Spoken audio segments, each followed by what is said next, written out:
Ambadas दानवेंच्या cash bomb नंतर आता मनसेचे नेते संदीप देशपांडेंनी एक व्हिडिओ बॉम्ब टाकलाय आणि पीडब्ल्यूडी मधल्या भ्रष्टाचाराचा एक व्हिडिओ त्यांनी ट्विट केलाय। योजना राबवायला सरकारकडे पैसे नाहीत, पण योजनांच्या नावावर अधिकारी मात्र गब्बर असं लिहित त्यांनी अधिकाऱ्यांचा लाच घेतानाचा हा व्हिडिओ ट्विट केलेला आहे।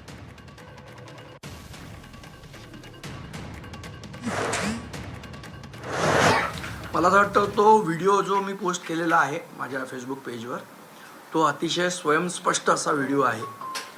त्यामध्ये हाफकिन शाखा जी पीडब्ल्यूडीची आहे, सार्वजनिक बांधकाम खात्याची, त्यातला एक अभियंता, शाखा अभियंता सरळ एलओसी साठी पैसे घेताना कंत्राटदाराकडनं आपल्याला दिसतोय। अशा अनेक कॉन्ट्रॅक्टरकडनं हे पैसे या अभियंत्यांकडनं जमा केले जातात।